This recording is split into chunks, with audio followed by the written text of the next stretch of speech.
All right. Good morning, everyone. Thanks so much for being here for this event, for the Georgetown launch event of Benjamin Park's new book, America and Zion, A New History of Mormonism, a highly acclaimed new book. My name is Judd Birdsall. I serve at the Berkeley Center for Religion, Peace, and World Affairs here at Georgetown. Welcome to several of my students who are in the audience. It's a particular delight for me to be hosting the event today because Ben and I are just reconnecting for the first time in 10 years. We've been Facebook friends all that time, and I've asked him plenty of Mormon questions over those years, but just seeing each other now for the first time in 10 years. We did our PhDs together in the early 2010s at Cambridge. And upon meeting Ben in 2011, it was immediately clear to me that he was going to emerge quickly as an eminent historian of American history, particularly American religious history.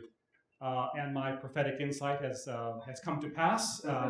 He's associate professor at Sam Houston State University in Texas. He's written and edited several books, including this new landmark book, written many articles on American religious history and the intersection of religion and politics in the United States.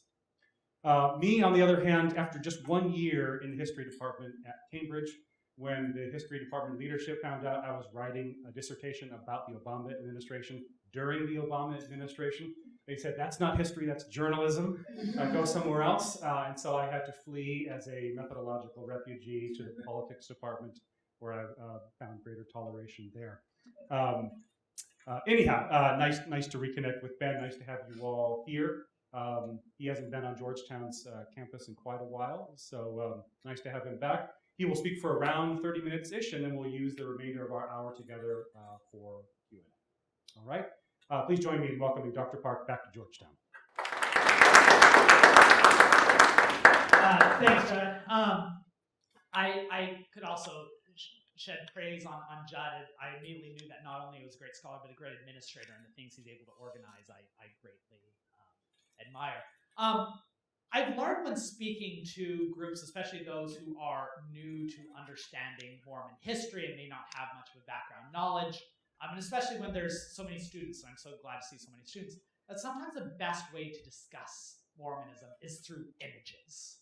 And so what we're going to be doing today is we're going to be looking at a number of images and using them as springboards to discuss not just Mormon history, but why Mormon history matters to American religious history.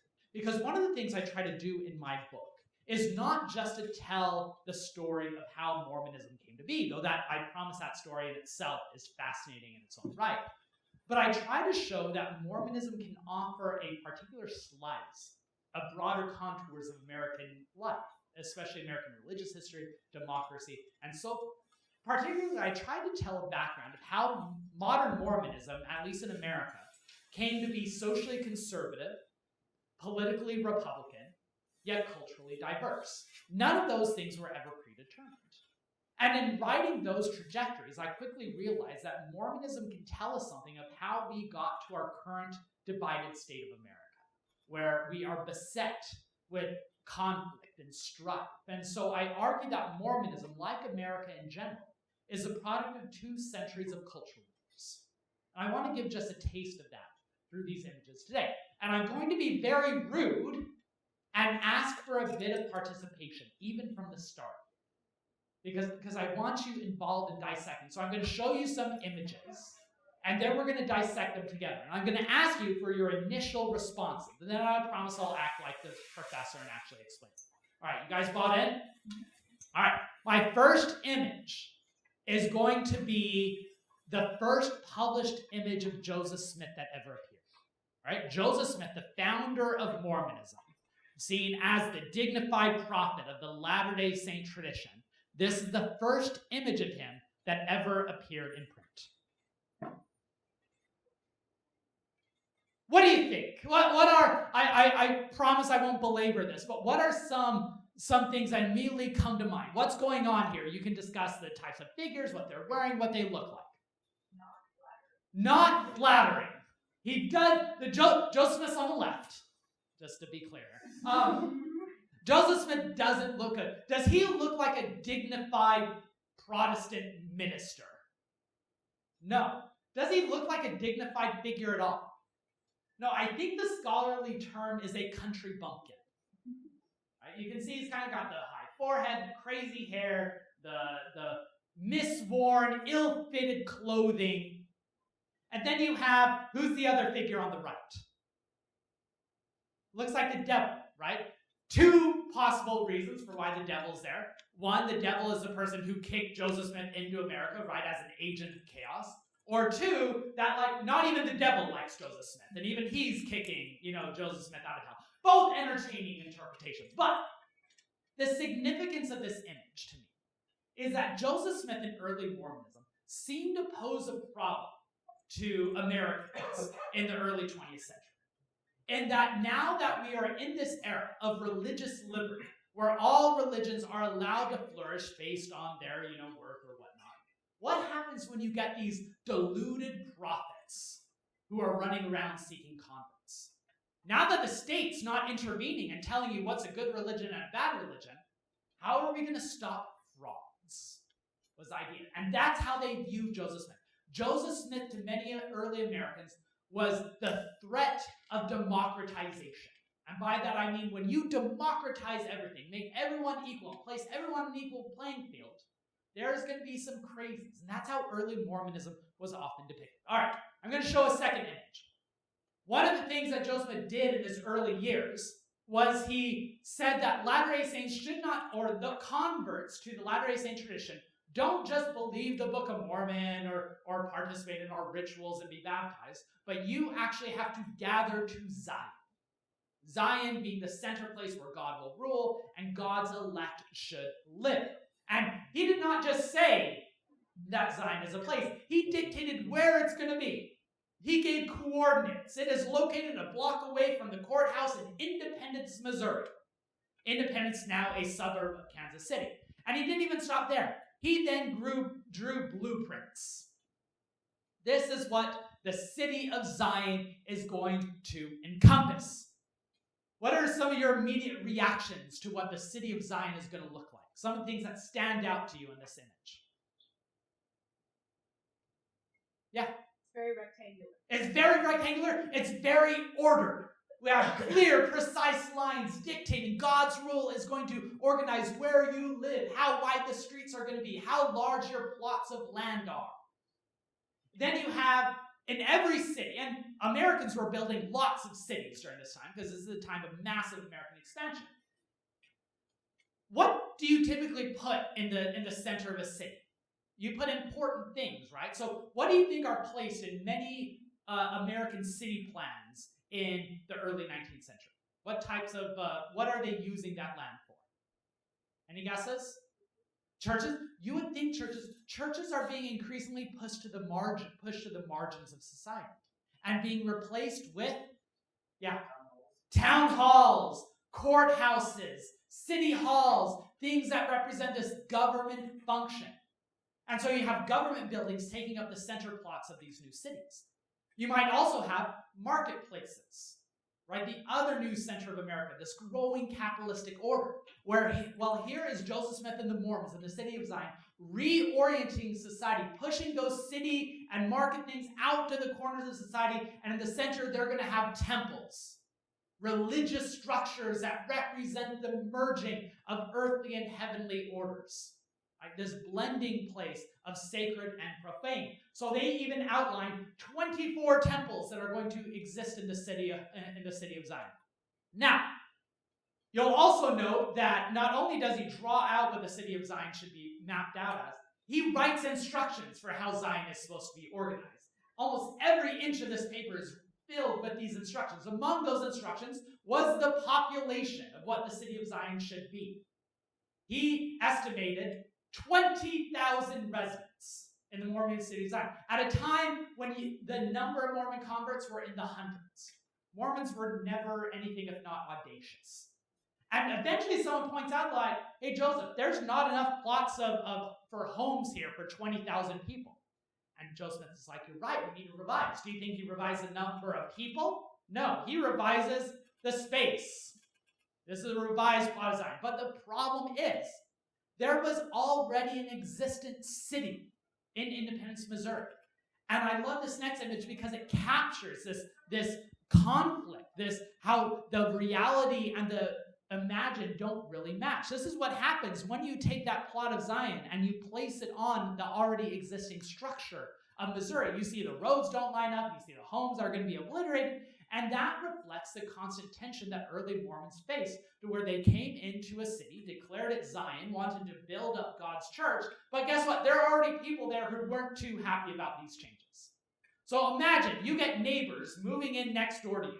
They knock on your door and say, "Hey, it's great to meet you. We moved in. We're part of this new religion," which, by the way, you think is crazy. This is God's land that we just moved on. You can live here now, but just know that in the future, this is where Zion is going to be built. Think that's a great way to win over friends? No. So you have conflict. Mormons get kicked out of New York, Pennsylvania, Ohio, Missouri, all over these conflicts of whether we are going to allow this religious group to grow within our boundaries, testing the limits of religious liberty. And they would justify expelling the Mormons by saying things like they don't get the rights of citizenship in religions because they don't act like a religion. In fact, when the Mormons are kicked out of this very land in Missouri, the mob who kicks them out in 1833 writes a manifesto justifying their actions. Now, when we think about mobs, we think about these irrational people with pitchforks and bonfires and, not really think about what they're doing. But the mob in Missouri who kicked the Mormons out, they wrote a manifesto justifying their action. And in their manifesto, they said that these were deluded fanatics following a religious fraud. They are a pretended religion, and that's why they don't get the rights of religious liberty, because they don't act like what we expect a religion to be. Eventually, the Mormons settled in Illinois on the banks of the Mississippi River in a town called Nauvoo. Here is an image that comes from this time depicting, it's kind of cut off at the bottom, but Lieutenant General Joseph Smith reviewing the Nauvoo Legion. There's a few things that I want to highlight in this image. One is that Joseph Smith here, he's come a long way since the country bumpkin in the first image, right? He looks a bit more organized because now the Joseph Smith threat is taking on a different tenor. Whereas before, the Joseph Smith as the country bumpkin was just a deluded person who was going to cause chaos by, frauding people. Whereas now, the Joseph Smith is leading thousands of people. He has his own militia. He has his own city. He is holding a number of civic positions. In the city of Nauvoo, he was both the prophet of the church, he was the city mayor, he was a chief judge, he was a postmaster. He probably took out their trash on Saturdays as well. I mean, the blending of these civic and ecclesiastical roles were quite crucial. And many people denounced his actions by saying that this is not how a religious leader should function in America. That there should be a separation between church and state. We're fine with religion and politics meshing, but church and state is dangerous. And the fact that the Mormons had their own militia, which they felt was necessary to defend their rights. Remember, they had been kicked out of multiple communities by this time. The fact that they had a militia seemed to be all the more dangerous. The common metaphor or analogies that they would use is like Joseph Smith is an American Muhammad, someone who represents this foreign threat to our stability with swords to prove it. And then, of course, his lieutenants behind him. Do you notice anything remarkable about the other people on horses? They're all women. That's a reference to polygamy, the rumors of which are starting to creep out because more Americans don't quite know what to do with the Mormons practicing polygamy. In part because American culture in general was debating about the role of women in religious organizations. Many were critiquing the domestic order or traditional marriage, but the Mormons are taking it to another degree. Maybe we'll dissect this a bit later. All right, I'm going to skip over this image just for time. All right, Mormons eventually get kicked out of Illinois as well, spoiler alert. They head out to the Great Salt Lake Basin, which at the time was part of northern Mexico. However, within a year of them settling in the Great Salt Lake, the end of the U.S.-Mexico War meant that that land is now part of America again. So the nation that they were purposely fleeing, trying to escape, is now their overseers. And so they immediately shift course, and they petitioned the federal government to admit them as a state, what they called the state of Deseret. And this The outer border was their proposed boundaries for the state of Deseret. This would have been by far the largest state in the Union, taking in present-day Utah, Nevada, large portions of Colorado, New Mexico, Arizona, and of course you have to get that Southern California beachfront. So you go all the way down there, in part due to shipping and stuff. But anyways, this was the Mormon vision of what the state of Deseret was going to be. This was at a crucial moment in American history because in 1850, when this map dates from, this was at a moment where what to do with these Western territories was the foremost question on American politicians' mind. In 1850, more land in America was found in territories than in states. And a different idea of how these territorial development is going to take place. Because out in the East, there was a basic formula to where you organize a territory, you get enough people, you prove you can have self-government, and within 13 years, you're going to become a state. Whereas out in the West, because they're both far away from quote-unquote civilization, because they're populated by bodies who do not match the white Protestant ideal of America, there is going to be a lot of hesitancy to granting these Western lands their own autonomy. And so I mentioned before the average time from territory to statehood east of the Mississippi River was 13 years. Anyone know the average time for territory to statehood in the West? More like 40. And the Mormons embodied that. Because unlike California or Texas or New Mexico or Arizona, most of the Mormons seem to fit because they were white, many are from New England, but they did not fit the American ideal because they acted in ways they did not expect Americans to act. Most notably, the twin pillars of what they denounced was polygamy, that they were practicing polygamy, and theocracy, that they were placing religious leaders at the head of their civic authority. There's also a fear that Mormons were teaming up with Native Americans. Here's an explicitly racist cartoon from 1850s depicting, on the one hand, the federal government overseeing the Western territories, and what do they see? Racist caricatures of Native Americans, and the Mormons, who are not only fighting with the Native Americans, but their facial characteristics in their body are starting to resemble Native Americans as well. This dehumanizing process of saying that maybe Mormons don't even match our ideal of what it means to be a white citizen. Now, Mormons, of course, on their own, had a complicated relationship with Native Americans. Their founding scripture, the Book of Mormon, seemed to dictate that the Native Americans were descendants of the House of Israel, and that they held a special place in God's plan for the millennial reign. And so they came out to Utah planning to forge alliances. And you even see beneficial fruits of that where they have, in some cases, good relations with natives. At other points, they act like most white colonizers and disenfranchise or disinherit Native Americans from the land. But the central problem, of course, was would Utah and their Mormon inhabitants belong in the nation? Here you see a political cartoon. The title is The Black Carrion Crow in the Eagle's Nest. You have the eagle representing America, the nest representing Union, all the different baby eagles representing the different states, and then Utah is the carrion crow holding the bone of Mormonism. Do Mormons actually belong within the American political body? The Republican Party, founded in 1854, their original platform called for the destruction of the twin relics of barbarism, slavery and polygamy. That Mormon practice of polygamy was so odious that it had to be wiped out if we're ever going to make them citizens. But at the heart of that is a question of religious liberty, of course. I know this cartoon has a special meaning here on Georgetown campus. You have on the U.S. Capitol dome, you have the question of religious liberty is guaranteed, but can we allow foreign reptiles to crawl all over our nation is below that.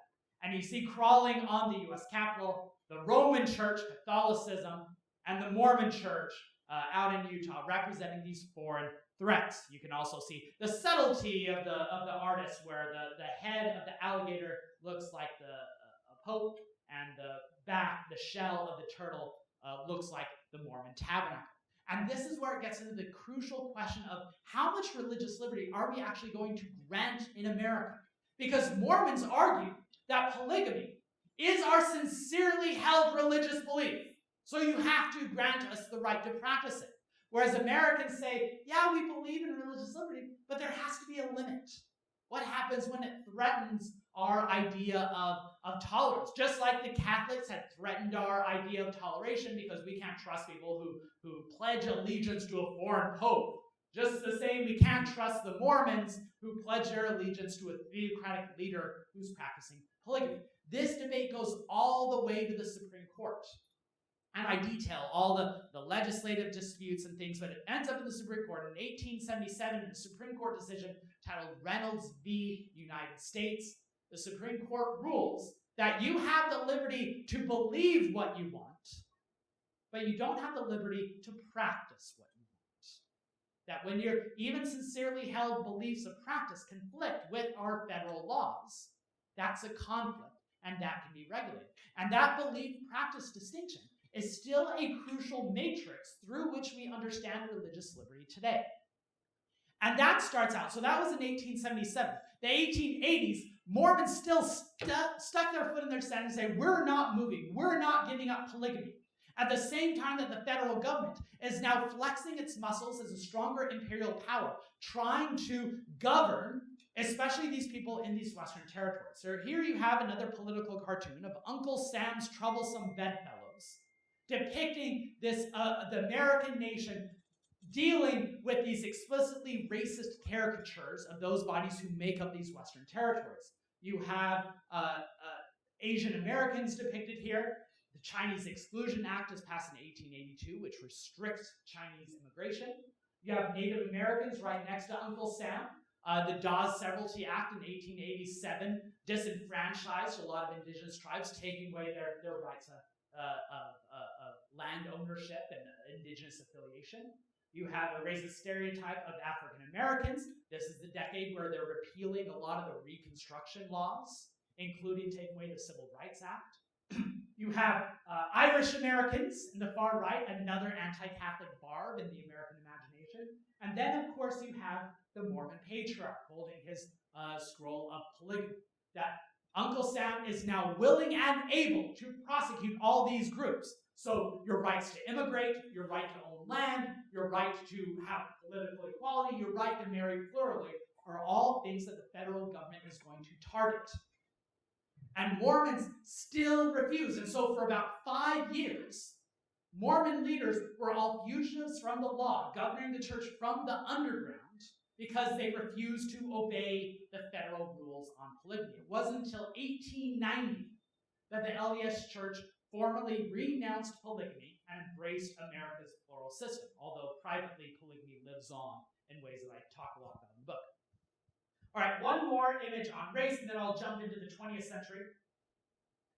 Mormon elderberry out with his 6-year-olds who take after their mothers. This is a depiction that looks like the Mormon president at the time, a guy by the name of Joseph F. Smith. And then anything noteworthy about all his children?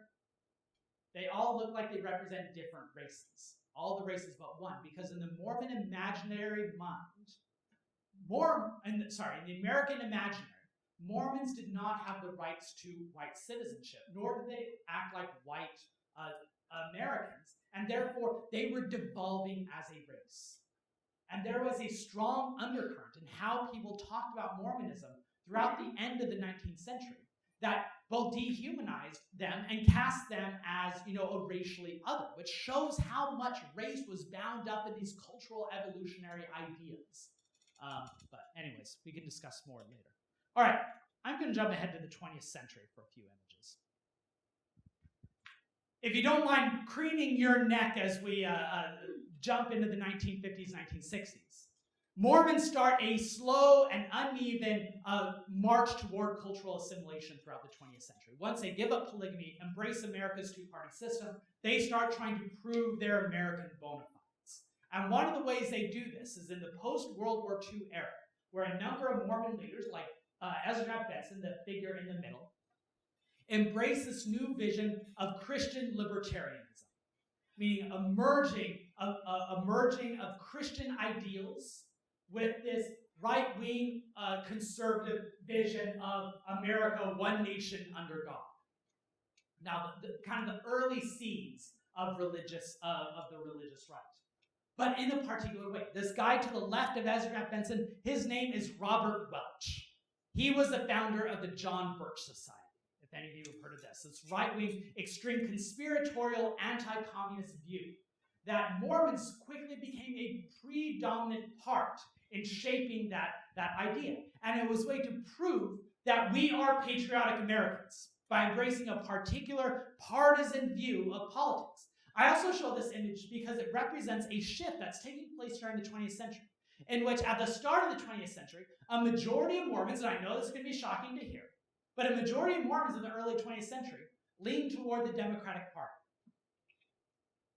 They only moved toward the Republicans due to a number of both cultural and leadership issues, where the Mormon leadership and the Republicans all often aligned to try to find ways of common ground. But it's mostly due to the culture wars that took place in the post-World War II era that you start seeing this broader shift, and Ezra Benson and others are leading that. And with that shift came the embrace of broader cultural battles, including over gender. On the right, that's Sonia Johnson, who is a Mormon woman who led a group called Mormons for ERA. ERA was the Equal Rights Amendment nearly passed in the 1970s that granted women full political equality. A segment of America soon tried to oppose this amendment, even when it seemed destined for passage. Leading that charge was the early stages of the Religious Right Coalition and the Moral Majority, including women like Phyllis Schlafly, who you might have encountered in some of your classes. Mormons used the debates over the ERA to jump into this political issue. Whereas decades before, they had learned their lesson that they could not speak out on political issues lest they be denounced as intervening in secular affairs. But now that they are part of this cultural coalition that soon to be called the Religious Right, they had found a venue to flex their political muscles, as long as they can define their issues as moral rather than political. And their opposition to the Equal Rights Amendment was their first action to do so. And the Mormons almost single-handedly helped turn around the Equal Rights Amendment's support in the Western states and as well elsewhere. Sonia Johnson was leading the Mormon Women for ERA group in Virginia, and it was her conflicts over that eventually got her excommunicated from the church. So here she is protesting at an LDS temple and then being taken away by the police for trespassing. All right, we're almost out of time, so I'm going to skip over a few. We could talk about Mormonism and race further and their entrenched racial restriction policy, in which those with African lineage were not granted access to priesthood or temple rituals until 1978.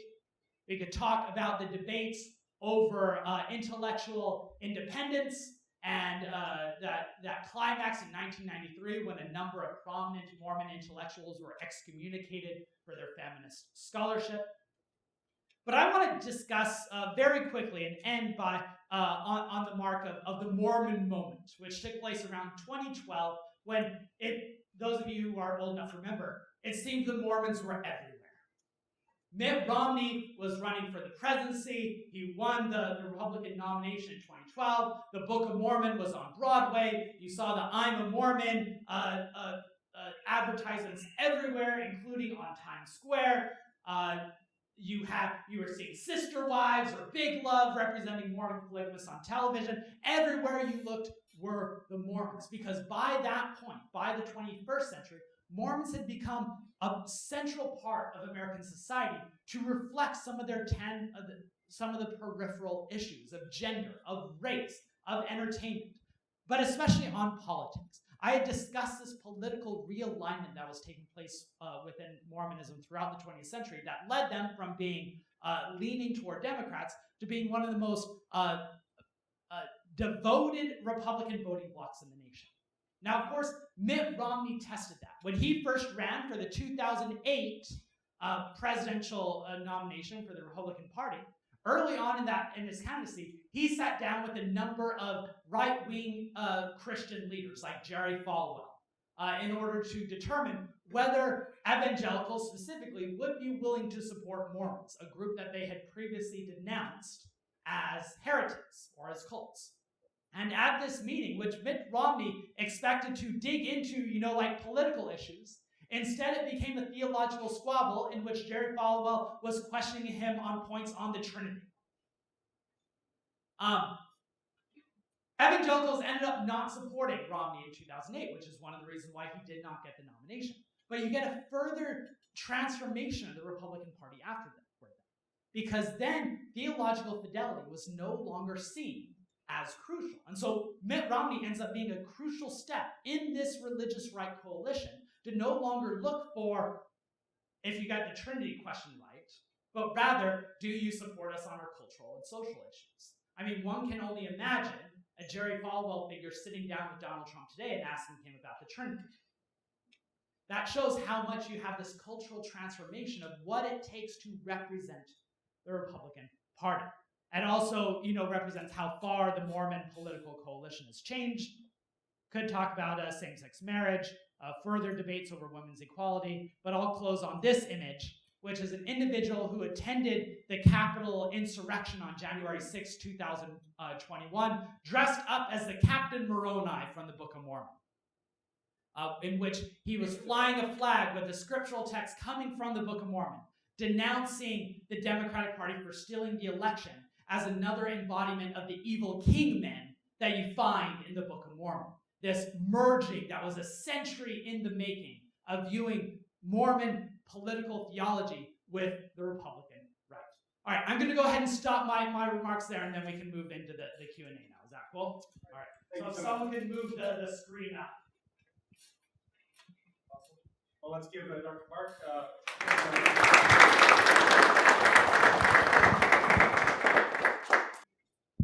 Well, thank you so much, Ben, for leading us on that illustrated tour of Mormon history. Fascinating. I think for those who don't have as much familiarity, seeing the images, I think really helps to literally illustrate the story. So be thinking of questions you'd like to pose to our speaker. Maybe one for me to just get us going in this conversation. I mentioned that we're reconnecting for the first time in person. We've been Facebook friends like everybody else is these days. One Facebook messenger question that I had for you was when I was writing something on Romney and that Mormon moment, I struggled with what language do I use because the church has gone from the I'm a Mormon campaign to kind of blacklisting that word. And you've got it in your subtitle of the book. I wondered how you wrestled with the use of the word, but also maybe putting that internal debate within the LDS Church in the broader context of what you shared here in terms of wanting to be perceived as mainstream, getting rid of that word so that it's not a barrier to people seeing the LDS Church as mainstream. Yeah, it's a great question, and I'm glad you brought that up. I'll talk about first why I think the church made that change, and then why I ended up using the Mormon title, at least in the way that I do. I think Russell Nelson, who is currently the president of the church, 99 years young this year, he represents, as weird as it is to say the 99-year-old represents a new generation, I think he represented a new generation of Mormon leadership because he is what I call in the book the first post-pioneer prophet, in that he does not have pioneer ancestry. He does not have ties in the church that goes back multiple generations. In fact, he was raised in a church that his family wasn't really active growing up. But once he was committed, he was seeing Mormonism mostly as a part of the broader Christian world in America. And so his presidency over the last half decade has been mostly devoted to try to prove, in some ways, the commonalities with the Latter-day Saint Church and the broader Christian community. So downplaying some things that were seen as distinct, like the Mormon title, in order to emphasize the Christian shared values. Now, there are limits to those shared values, because Russell Nelson has also been very explicit in emphasizing what are some of the things that make the faith distinct. And I think I identify 4 in the book. Prophetic authority. So there's almost been a retrenchment of seeing church leaders as authoritative in the tradition. The emphasis on Christ, which I touched on earlier. The building of temples, right? The Mormons are now building temples at a skyrocketing rate, where over 100 are in construction right now. And those temples are a lot more pricey and a lot more special in Latter-day Saint minds than just chapels. And finally, the traditional family, which is where they have, still drew a line in the sand and saying we are not moving on issues like LGBTQ rights and gay marriage. And so as part of that move to both emphasize distinctiveness in what he sees as core values, but highlighting commonalities, I think moving away from the Mormon nickname makes sense in his mind. Now, that places the historian in a bind. On the one hand, I have 200 years of history where 195 of those years, Mormon was the preferred term. And so it'd be hard to discuss the church at various points without recognizing what the preferred term is at the other end. Also, it's very laborsome to say the Church of Jesus Christ of Latter-day Saints in every telling. That's a mouthful. And the shorthand terms that the church is asked to use, like restored gospel of Jesus Christ or Church of Christ, both is a bit murky when talking about multiple Christian denominations, but also it carries some theological baggage that doesn't belong in an academic work. If I'm saying the restored gospel of Jesus Christ, that seems like I'm making a doctrinal statement, which as an academic who's trying to present a neutral perspective, doesn't really work. And further, two other elements of why Mormonism captures what I'm discussing in the book. One is I'm trying to discuss the cultural expressions of Mormonism that aren't so much built into a theology or a doctrine of a Church of Christ. So for instance, those of you who have Mormon friends may be aware of how much Mormons love Jell-O, or like funeral potatoes, casseroles, things like that. Are those an expression of the Church of Restored Gospel of Jesus Christ, or are those an expression of Mormonism? Mormonism as a cultural practice. And further, in this book, I try to discuss a number of different religious denominations that trace their heritage back to Joseph Smith. Depending on how you count these denominations, there are more than 400 different religious expressions that call Joseph Smith their founding prophet, with the Church of Jesus Christ of Latter-day Saints based in Salt Lake City as only one of them. So my compromise in the book is I discuss the broader Mormon history under the Mormon umbrella, but when I refer to the modern day institution, especially post-2017, I use the church's preferred title of Church of Jesus Christ of Latter-day Saints. My colleague Imogene has a mic, so if you have a question, please raise your hand. She can bring that mic to you. Any questions from our audience? I promise I don't bite. Up here in front.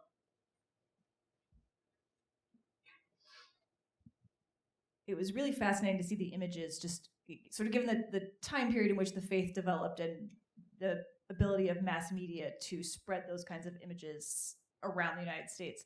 What was one of the most surprising images you came across? Sort of, what did you sort of expect, knowing the history of how the faith was treated, and what did you find surprising about that? Yeah, probably the racial images, because I was expecting to see Mormons cast as the villains.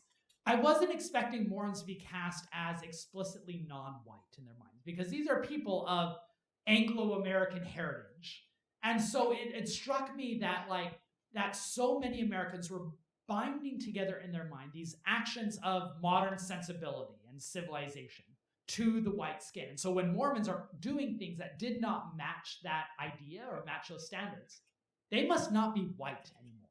And you'll sometimes get this in the text where you have some anthropologists in the 1850s speculating that Mormons are creating a new race out there, that we need to adjust our genealogical understanding of humanity because what the Mormons are doing are actually changing their bloodlines.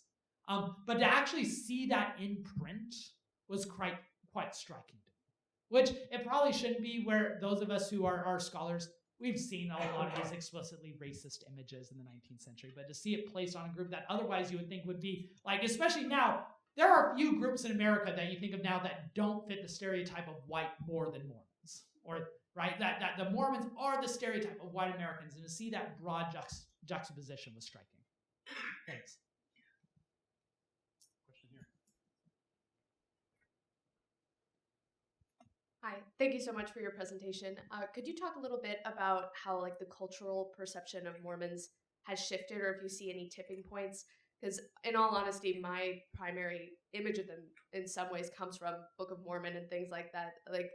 And I think there's definitely a shift from what you were talking about of Mormons being kicked out of cities from then being populous enough or remarkable enough to have a musical written about them.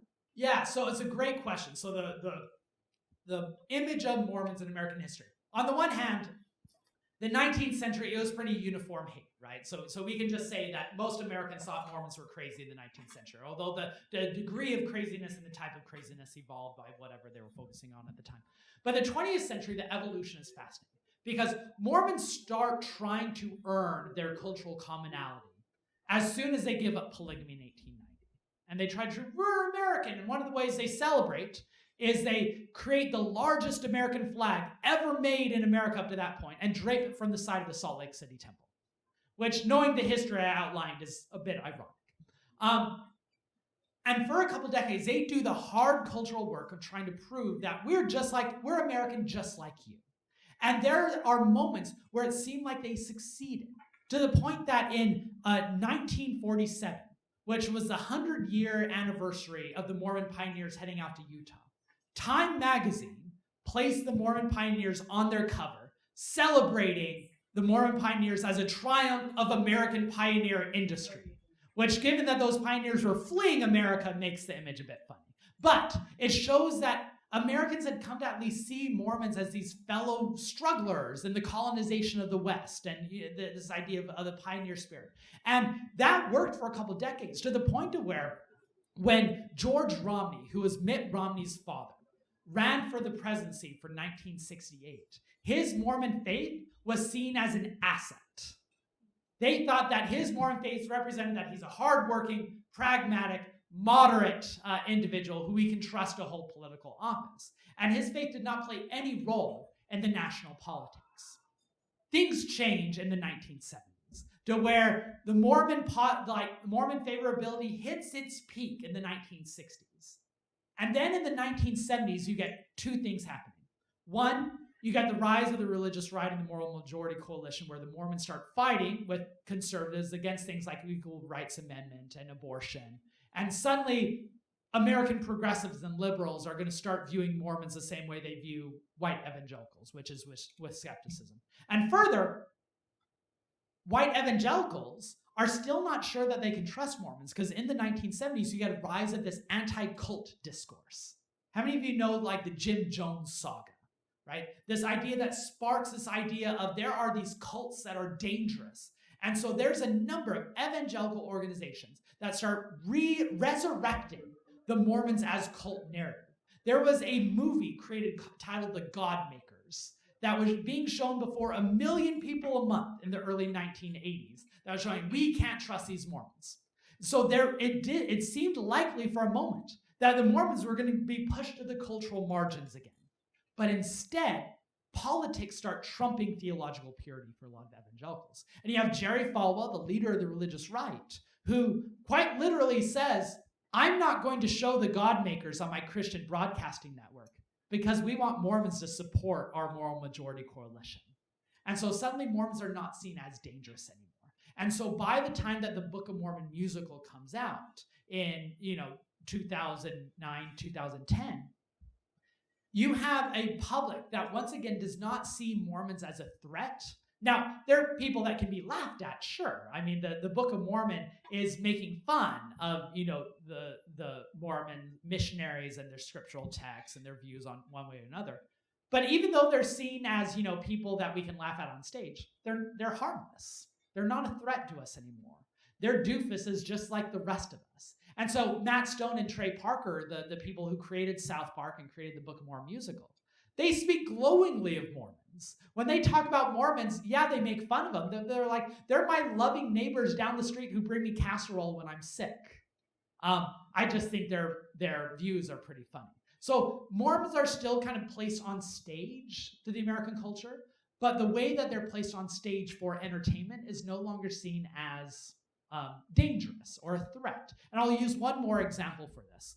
How many of you watch any of the many reality TV series that are based around Mormon polygamists? Whether it be Sister Wives, or now I guess you have Real Housewives of Salt Lake City, which is another flavor of this. But if I were to imagine a mainstream American TV show based around polygamy 50 years ago, those characters would not be as sympathetic as the characters in Sister Wives today. where now we're living in the age of pluralism, of embracing divergent expressions of your love and participation.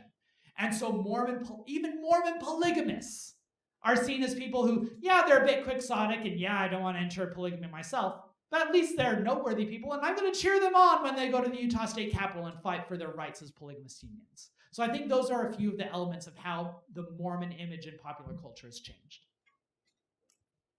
Two hands over here. There's Jim, and then.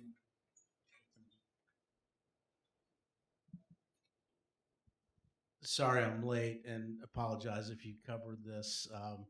Having breakfast with a friend, and I was mentioning this program, and they actually had a question regarding Mormon beliefs.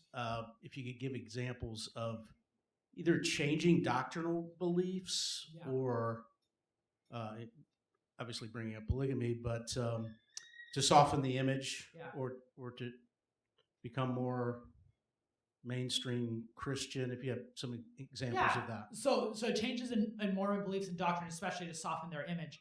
You mentioned polygamy, so I won't touch on that. That's a big one. The racial restriction. So up until 1978, anyone who had African ancestry would not be allowed. Men could not be ordained to the priesthood, and women could not participate in temple rituals.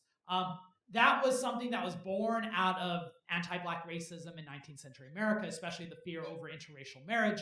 At first, Mormonism did not have a racial restriction, but as soon as Brigham Young and other church leaders found out that there were Black members of the faith marrying white women, that's a danger, and so they put in this racial barrier. That does not get codified, by the way, until 1908. At the very same time that most Americans are debating this one-drop rule, right? The decade after Plessy versus Ferguson that legalizes a separate but equal. But starting in the 1950s and 1960s, Mormons get a lot of pushback on their stance on race, in part because many people, including many people in faith, did not know that Mormonism had a racial restriction because they were mostly identified where there weren't many Black people. And so during the civil rights movement, you get lots of protests and fighting against the church's policy on race. And the church tries to give some concessions. They argue that we are actually in favor of civil rights in the political sphere. We just have this doctrinal stance we need to hold to. It's not until 1978 that restriction ends. And it's part due to this external pressure taking place in America, but also globally, as the church is growing in places like Brazil, where there's a mixed race body, where it's hard to determine who has African ancestry and who can't.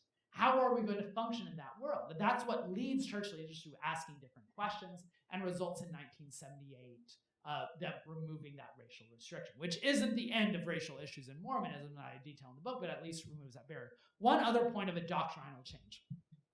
Mormons, for their long existence, going back to 1840s Nauvoo, believe in a doctrine that Joseph Smith taught, that all human beings eventually will be, who follow certain laws, can be exalted, which means being like God. The phrase that was attached to Joseph Smith is, as God, or as man is, God once was, as God is, man may become, what they call godhood, apotheosis. Flash forward to the 1990s, when Gordon B. Hinckley becomes the LDS president, and he's in a meeting with who is the talk show host? Larry King. He's with Larry King, and Larry King asks him about this very doctrine. And Gordon B. Hinckley goes, I don't know if we teach that much anymore, right? Because it does not match this new image of the church, emphasizing that we have a lot of commonalities with other Christian groups. And so just like many, Christian or religious organizations in general, these ideas evolve with the times. And so I make this argument in the book that one of the things that has made Mormonism successful in terms of converts and growth over the years is that they've been able to adjust to changing cultural circumstances while convincing their followers that we're remaining the same, right? To be a successful religion, you have to prove that you never change while still changing to the times. And Mormons provide one example of that. I think there was a hand up here, and while the mic is coming up, we just mentioned that we have a colleague from the bookstore here selling copies of the book. You're welcome to purchase one after our event is finished in just a few minutes, and then you can immediately increase the value of your book by getting it signed here by the author, so take advantage of that. Question over here. So this is partially just forgive my ignorance on the Church of Jesus Christ of Latter-day Saints. But when did missionaries become so widespread, or is that always been a practice, or was That has always been a practice. So there were missionaries being sent out with copies of the Book of Mormon before the Book of Mormon was even published. There were people who were taking like the page proofs and running off to preach, and up into Canada. So they were international since before the church was organized.